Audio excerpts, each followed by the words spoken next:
अस्सलाम वालेकुम। Let's start our today session.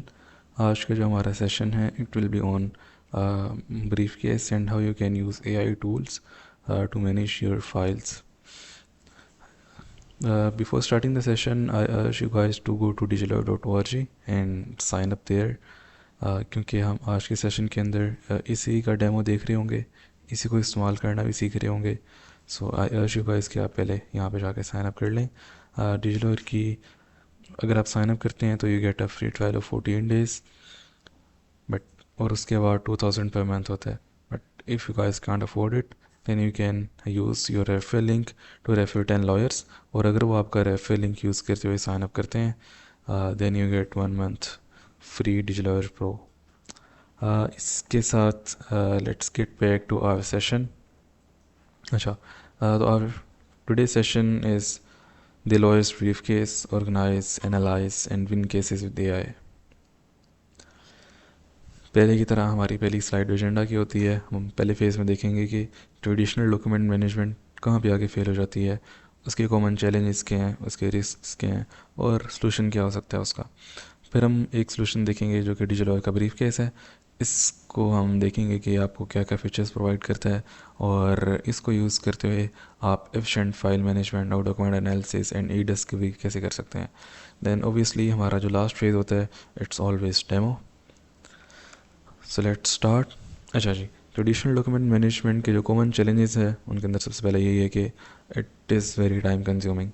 आप अगर कभी अगर आप लॉ स्टूडेंट हैं तो आपका फिर भी कोर्ट में चक्कर लगता ही रहा होगा, और अगर आप एक लॉयर हैं बाय प्रोफेशन तो फिर तो आपको मालूम ही होगा कि अगर आप कोर्ट जाते हैं तो वहाँ पे आप देखेंगे कि हर वकील के पास एक लिफाफा सा होता है खाकी कलर का, जिस पे लिखा होता है कि फ़लानी लॉ फर्म है, फ़लाना अपेलेंट है, डिफेंडेंट ये है, बदालत जनाब फ़लाना जज, और फिर तारीख़ पेशी की, और ये सारा कुछ लिखा होता है। अब उसके अंदर उन्होंने अपने सारे क्लाइंट के डॉक्यूमेंट्स डाले होते हैं। All of this is very hectic. अब वो एक ही लिफाफा है जिसके अंदर बीसियों डॉक्यूमेंट्स हैं। कहीं पे कोई आपने कोई डॉक्यूमेंट निकालना है, आपको फिर से सारा कुछ जाके फरोलना पड़ेगा, एक एक कागज़ देखना पड़ेगा कि कहाँ पे क्या लिखा हुआ है, और फिर आप उसको निकालेंगे। इसी तरह अगर आपने कोलैबोरेशन करनी है अपने टीम मेंबर्स के साथ, लेट्स से आप लॉ फर्म में बैठे रिसर्च कर रहे हैं और आपने अपने किसी टीम मेंबर को जो कि ऑनलाइन है या लेट्स से कोर्ट के अंदर है, आपने उसको बताना है कि यार ये फ़लाना डॉक्यूमेंट है, इस पे ये लिखा हुआ है। आपको उसको तस्वीर खींच के फिर सेंड करना पड़ेगा, या फिर आप फ़ोटो कॉपी करा के उसके पास भेजेंगे बंदा, या मतलब जितने भी ये चैलेंजेस हैं ये हैं ट्रेडिशनल डॉक्यूमेंट मैनेजमेंट के चैलेंजेस, कि आप एक फ़िज़िकल फ़ाइल यूज़ कर रहे हैं। सारा आपका इन्हिसार अपने दिमाग पे है, अपनी याददाश्त पे है, और उस फिज़िकल चीज़ पे है, और अगर वो लेट से आपसे कहीं मिसप्लेस हो जाती है, आप कोर्ट के अंदर काफ़ी सारा हेक्टिक मेस भी होता है। वहाँ पे आप कहीं भी रुके, किसी से बात करने के लिए आपने टेबल पे चीज़ रखी, फ़ाइल रखी, और आप चल दिए वहाँ पे, वापस आए आपको फ़ाइल मिली तो आपके इंपॉर्टेंट डॉक्यूमेंट्स ज़ाया हो गए हैं, कोई बैकअप नहीं है। तो ये सारे मसले, ये सारे चैलेंजेस हैं ट्रेडिशनल डॉक्यूमेंट मैनेजमेंट के। अब इसके रिस्क हैं कि आप हो सकता है आपसे आपकी फ़ाइल्स गुम हो जाएं, फिर बार बार आपको सर्च करना पड़ेगा इतने सारे डॉक्यूमेंट्स में से कि क्या बात आपने कहाँ पे लिखी हुई है, फिर कोई बैकअप नहीं है, कोई डैमेज हो जाता है, कोई लॉस हो जाता है तो कोई तरीक़ेकार नहीं है उसका। सोल्यूशन क्या है हमेशा की तरह, डिजिलॉयर का brief case which is build for Pakistan. अब यहाँ पे आके आप सिंपली लेट्स से आपके पास एक नया क्लाइंट आया है, आप उस क्लाइंट और उसके इशू के नाम से एक नया फ़ोल्डर बनाएं, उसके सारे डॉक्यूमेंट्स वहाँ पे अपलोड कर दें, और ये सारा इंटरफेस इंतहा इंट्यूटिव है, आप ये काम पहले भी करते रहते हैं। जब आप ये काम कर चुकेंगे तो डिजिलॉकर आपके लिए ऑटोमेटिकली उन सारे डॉक्यूमेंट्स को लॉक करके रख लेगा अपने पास। उन डॉक्यूमेंट्स को पढ़ेगा, उनकी एक समरी और की पॉइंट्स उनमें से निकाल के अपने पास सेव कर लेगा, ताकि आपने जब दोबारा उन डॉक्यूमेंट्स को रिट्रीव करना हो तो बार बार आपको सब कुछ जाके पढ़ना ना पड़े। आप सिंपली डिजिलॉकर के पास जाएँ और उसको जाके कहें कि मैंने फ़लानी बात किस डॉक्यूमेंट में लिखी हुई है। वो सिंपली सारे डॉक्यूमेंट्स पढ़ेगा और आपको ऑन द स्पॉट ला के बता देगा कि ये बात इस डॉक्यूमेंट के इस पैरा पे, इस लाइन पे लिखी हुई है। तो वजह ये है कि आप हर दफ़ा जाके डॉक्यूमेंट्स देखें या अपनी मेंटल मैप पे इन्हिसार करें, आप सिंपली ये सारे का सारा काम डिजिलॉकर को दे सकते हैं। फिर जैसे ही आप यहाँ पे डॉक्यूमेंट्स अपलोड करते हैं, ये ऑटोमेटिकली उनको एनालाइज करता है और उनमें से इंटेलिजेंट इंसाइट्स निकाल के रख लेता है अपने पास। तो लेट्स से आपके पास एक नया क्लाइंट आया, आपने उसके डॉक्यूमेंट्स यहाँ पे अपलोड किए, तो ये ख़ुद ही उसमें से लीगल पॉइंट्स निकालेगा और उनको एक्सट्रैक्ट करके रख लेगा अपने पास। तो आपको इंतहाई फोकस होके एक एक लाइन लाइन बाय लाइन और वर्ड बाय वर्ड पढ़ने की ज़रूरत नहीं है। जैसे ही आपने डॉक्यूमेंट्स यहाँ पे अपलोड किए उसी टाइम डिजिलॉकर आपको कुछ इंसाइट्स दे देगा कि आपके क्लाइंट का मेन मेन मैटर ये है, उसकी क्रोनोलॉजी ये बनती है, पहले ये हुआ फिर ये हुआ फिर ये हुआ, स्टोरी ये बनती है, आपका क्लाइंट का केस इतना मजबूत है, आपके क्लाइंट से लीगल गलतियाँ कुछ ये हुई हुई हैं और आपका डिफेंडेंट जो है वो उसके केस के अंदर लीगल गलतियाँ ये हैं। तो ये सारा कुछ जैसे ही आप यहाँ पे फाइल्स अपलोड करेंगे डिजिलॉकर आपको एनालाइज करके दे देगा। फिर जो यहाँ पे एक बहुत बेहतरीन फ़ीचर है वो है क्लाउड एक्सेसिबिलिटी का। अगर आप यहाँ पे फाइल्स अपलोड करते हैं लेट से अपनी लॉ फर्म में बैठ के और कोर्ट में आपके पास पूरा लैपटॉप नहीं है, पूरा कंप्यूटर नहीं है, आपके पास आपका मोबाइल है, आप सिंपली मोबाइल खोलें, डिजिलॉकर पे लॉगिन करें और वहीं पे आपको आपकी सारी फाइल्स मिल जाएंगी। ये कोई हैसल नहीं है कि यार मेरी फ़ाइल्स वहाँ पे रह गई हैं या मैं लाइब्रेरी में बैठ के रिसर्च कर रहा था, मैं फ़ाइल्स वहाँ भूल आया हूँ, या लॉ फर्म में रह गई मेरी फ़ाइल्स, या मैं कोर्ट में फ़ाइल फ़ोल्डर लेके गया था वहाँ मैंने किसी दोस्त के पास छोड़ दी हैं। तो ऐसी कोई हैसल नहीं है, आपकी फ़ाइल्स एक क्लिक की दूरी पे हमेशा आपको दस्तयाब है। यानी ये आप समझ लें कि आप अपना रिकॉर्ड रूम पूरे का पूरा अपने साथ साथ लेके जा रहे हैं जहाँ भी आप जा रहे हैं। फिर जो चौथा एक बहुत अहम फ़ीचर है वो ये है कि सिक्योरिटी एंड कॉन्फिडेंशियलिटी। अब फिज़िकल फाइल्स का एक बहुत बड़ा मसला ये भी होता है कि वो सिक्योर नहीं होती। कोई भी बंदा आपकी पीठ पीछे उन फाइल्स को एक्सेस कर सकता है, उनको रीड कर सकता है, आपकी रिसर्च देख सकता है कि आपने अपनी क्लाइंट का केस कैसे तैयार किया हुआ है, और लेट से वो आपके ओपोनेंट का था तो वो जाके आपको काउंटर करने के लिए एग्जैक्ट वैसे ही तैयार कर सकता है। इसी तरह अगर आपकी फ़ाइल्स आपके कंप्यूटर पे सेव हैं और आपका कंप्यूटर अनलॉक्ड है तो ये भी कह लेंगे डाटा ब्रीच है कि बहुत बड़ा ख़तरा है।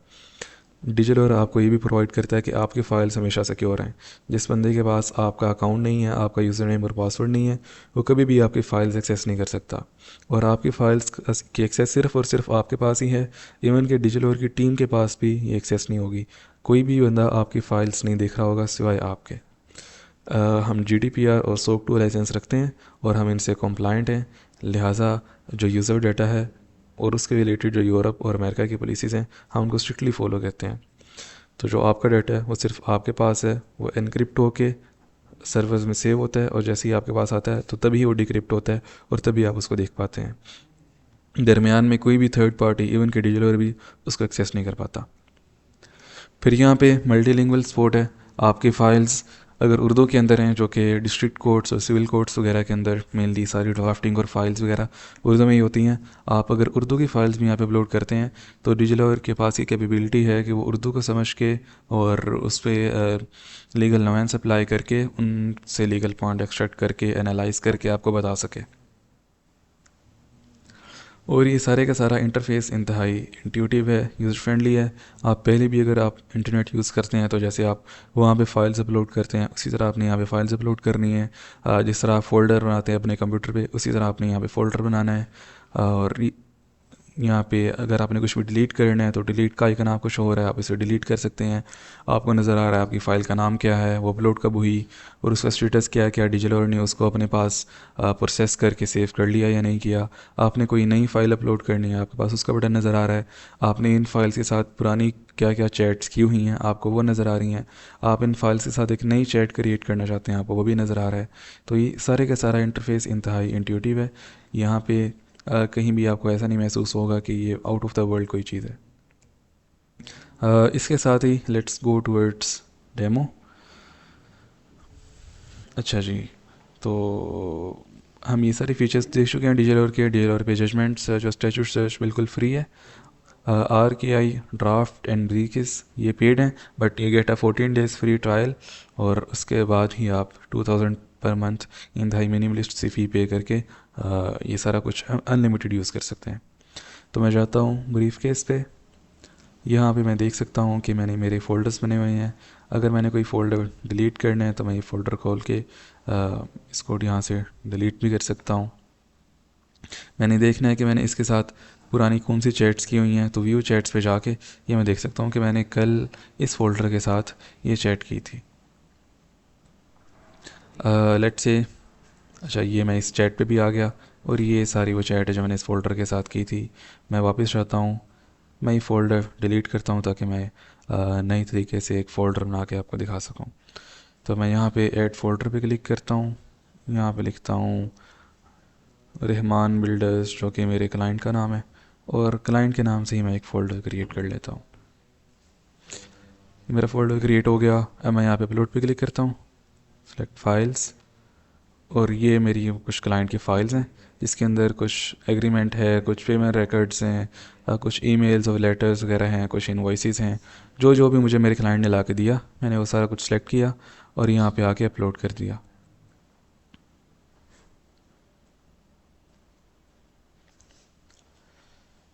मेरी सारी फाइल्स यहाँ पे अपलोड हो चुकी हैं और मैं इसको क्लोज़ कर सकता हूँ। अब यहाँ पे मेरे पास स्टेटस मुझे नज़र आ रहा होगा।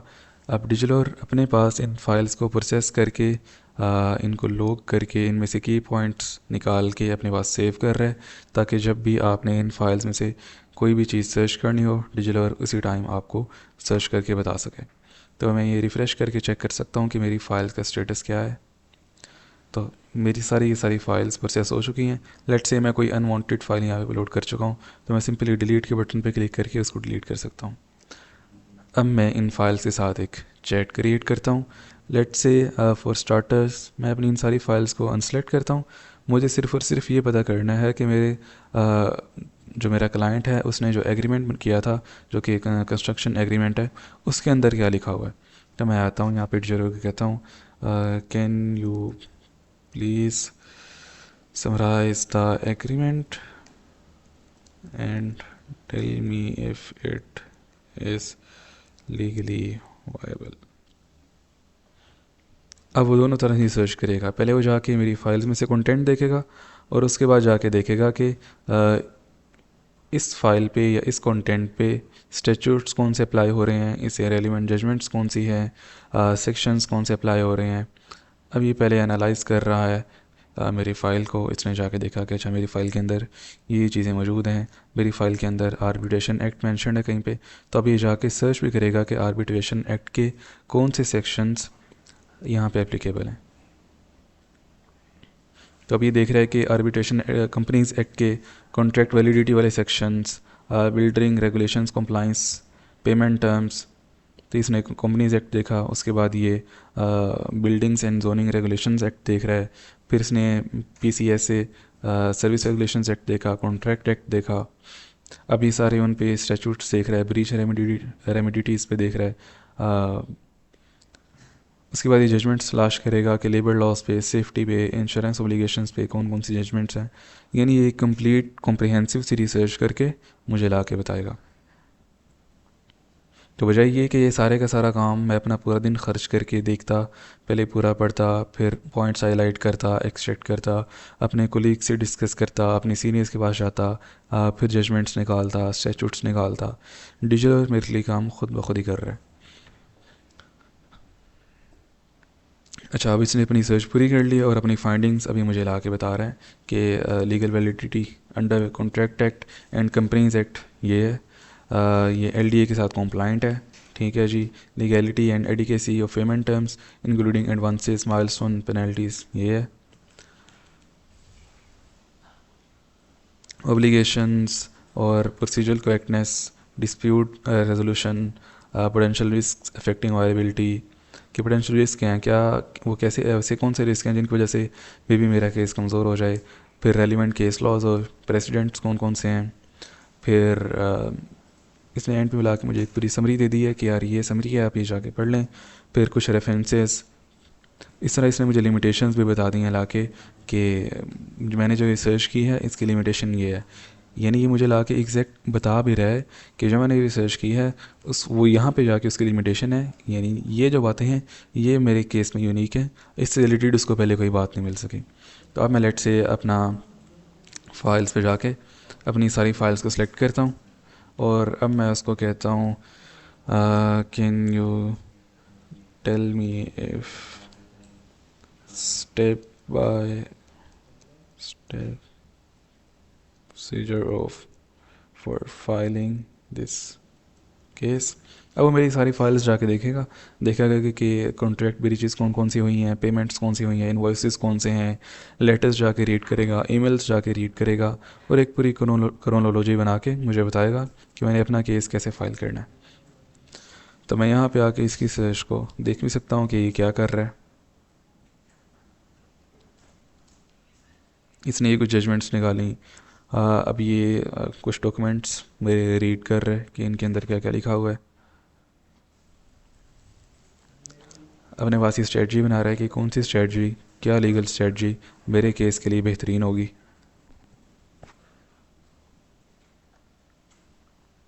अच्छा जी, अभी मुझे बता रहा है मेरी लीगल फाइंडिंग्स ये हैं, इस पे ये स्टैट्यूट्स अप्लाई हो रहे हैं, और स्टेप बाय स्टेप प्रोसीजर ये है कि आप पहले कॉन्ट्रैक्ट को रिव्यू करें, कुछ डॉक्यूमेंटेशन और गैदर करें। उसके बाद पहले तो आप रेजोल्यूशन करने की कोशिश करें कि आपकी जो पार्टीज़ हैं वो वैसे ही रिजॉल्व कर लें। अगर नहीं तो फिर आप एक फॉर्मल लीगल नोटिस इशू करें। उसके बाद आप ये डिटरमिन करें कि जुरिस्डिक्शन और फोरम कौन सा है, और ये आपको बता भी देगा कि कौन सा है। फिर आर्बिट्रेशन को आप इनिशिएट करें, सिविल सूट एक फ़ाइल करें, फिर आप केस मैनेजमेंट, हियरिंग और एविडेंस वगैरह वाली चीज़ों को जाके देखें, और ये सारा कुछ फिर इसने आपको जाके बता भी दिया कि रेलिवेंट जजमेंट्स कुछ ये हैं, कुछ एडिशनल कॉन्टेक्स्ट ये है। और यहाँ पे आके इसने आपको सारी एक समरी बयान कर दी है कि अगर आपके पास ये पूरा पढ़ने का भी टाइम नहीं है, आप सिंपली आके यहाँ से समरी पढ़ लें। इसने यहाँ पे सारा कुछ समराइज़ करके एक अच्छे से यहाँ पे लिख दिया है। अच्छा, ये जो भी आपको प्रोवाइड कर रहा है, लेट्स इसने आपको ये वाली जजमेंट प्रोवाइड की है, आप इस पर क्लिक करते हैं तो ये आपको ये पूरी जजमेंट खोल देगा। आप वो पूरी जजमेंट जाके पढ़ सकते हैं। आप वेरीफाई कर सकते हैं कि ये जो जजमेंट है ये एक्चुअली एग्जिस्ट करती है और ये आपसे रेलिवेंट है। अगर आप साइट पे देखेंगे तो आप साइट पे ये देख सकते हैं कि इस जजमेंट के अंदर फर्दर कौन कौन से जजमेंट्स साइट हुई हैं। जैसे इस जजमेंट के अंदर ये 2015 CLC 1066 जजमेंट साइट है, तो अगर मैं इस पर क्लिक करता हूँ तो मुझे डायरेक्ट इस जजमेंट पे ले आएगा। इसी तरह अगर ये कोई एक्ट यहाँ पे मेंशन करता है, लेट्स से कॉन्ट्रैक्ट एक्ट या कंपनीज एक्ट या आर्बिट्रेशन एक्ट, तो ये भी साथ उसको लिंक करेगा और आप जाके वहाँ पे पूरा एक्ट पढ़ सकते हैं।